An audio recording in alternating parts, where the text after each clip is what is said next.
Hey, what's up, guys? The Mikaela Hamadouche fight went off the air about a minute or two ago. Congrats to Mikaela Mayer.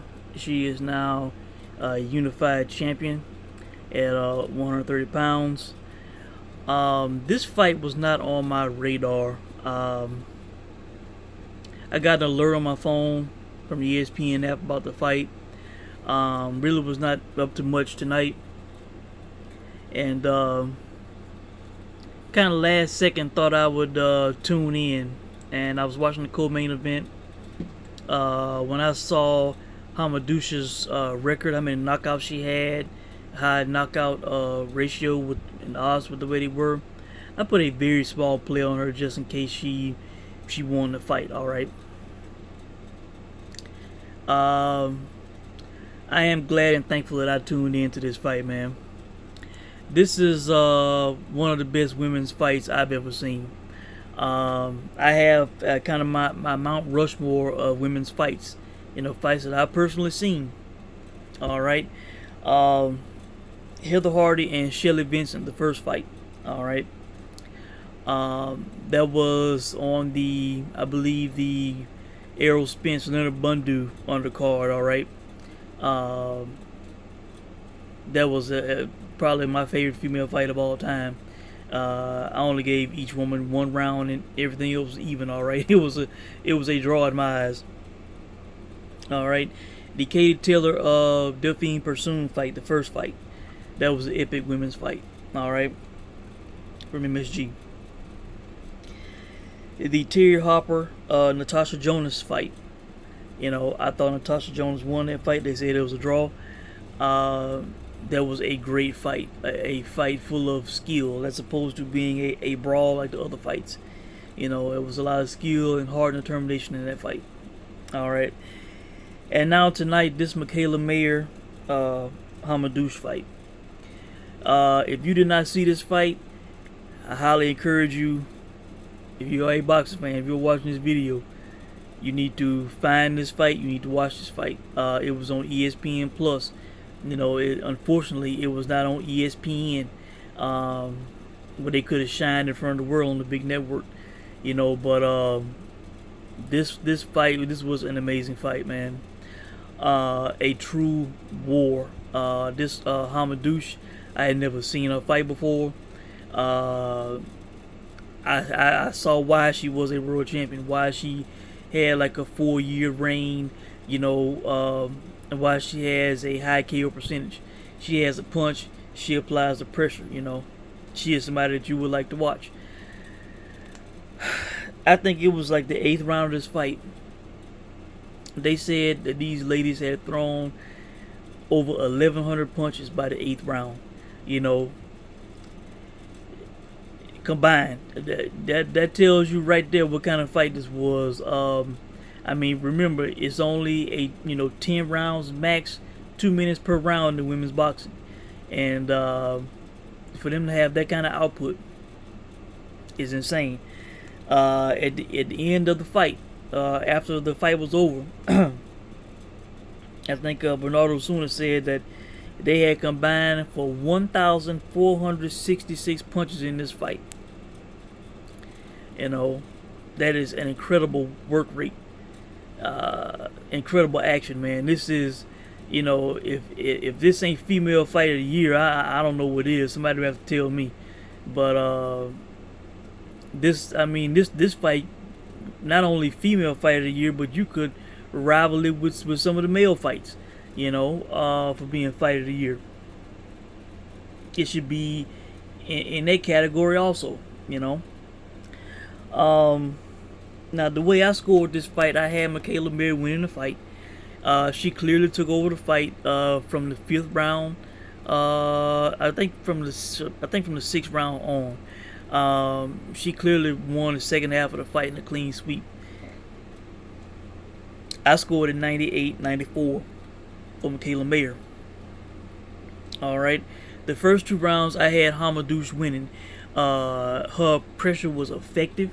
She was landing flush shots on Mikaela Mayer. I think she hurt Mikaela Mayer a few times, made her clinch. Um, you know, I thought she was looking damn good at the beginning of the fight when she was fresh. All right.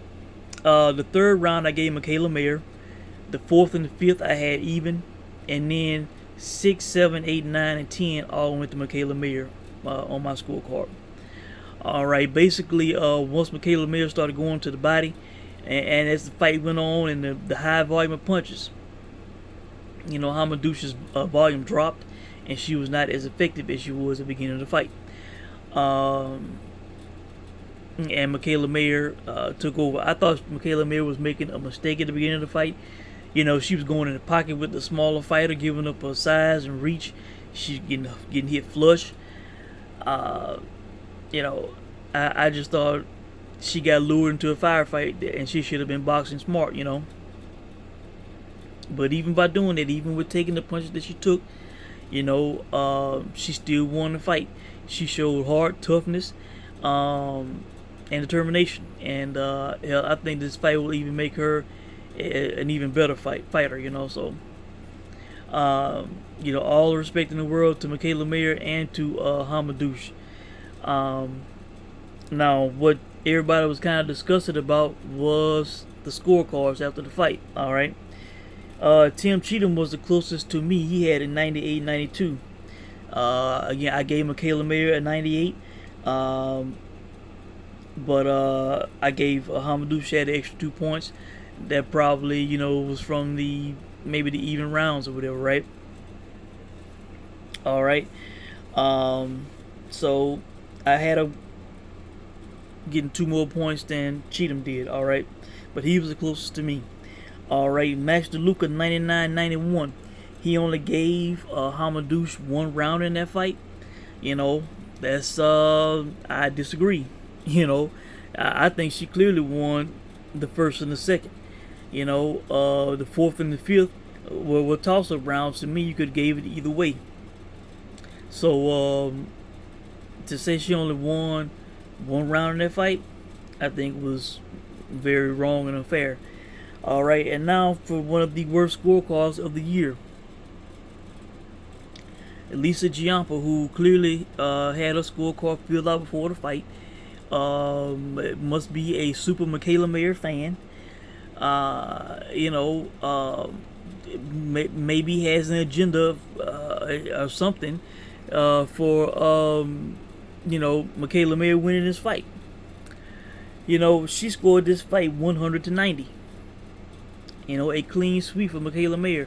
Did not give Hamadouche 1 round in this fight. That's a disgrace. That is an absolute disgrace for the heart that this woman showed, man, and the toughness and the you want to talk about championship spirit that this woman showed, and she did not give her 1 round. You know, that's disgraceful, man. Bennett, I believe the head of the Nevada State Athletic Commission, he needs to sit her down, man, and have her explain that scorecard. And when she cannot, she needs to be suspended. she needs to be suspended. She does not need to work any fights anytime soon, man. You know, that is an all-time terrible scorecard, man. You know, in a fight that was highly competitive. You know, like I said, 1,466 punches in 10 rounds in 20 minutes. You know, that is an extremely high work rate, man. And again, if you did not see this fight, you need to find a way to watch it. I doubt if it'll be on YouTube. It may just be on ESPN Plus. You have to pull it up. I don't know, but if you can find a way to watch this fight, you need to watch this fight. This is one of the fights of the year. Definitely the women's fight of the year. You know, I cannot think of a women's fight that has been as good as this. You know, so really, I think that's it, guys. This is on the Mount Rushmore of best women's fights I've ever seen. You know, it is on the list with Heather Hart and Shelley Vincent 1, with Katie Taylor Delphine Pursoon 1, with the Terry Harper Natasha Jonas fight. I'm putting this fight up there, guys. This was an unbelievable fight, man. You know, a fight. You know, just a shining example for the sport, man. You know, two champions. You know, putting it all on the line, man. So really, I think that's it, guys. If you saw the fight, let me know what you think. If you did not see it, you need to find it and watch it, and let me know what you thought about the fight, man. Salute to both women. Hell of a fight. Thanks for watching.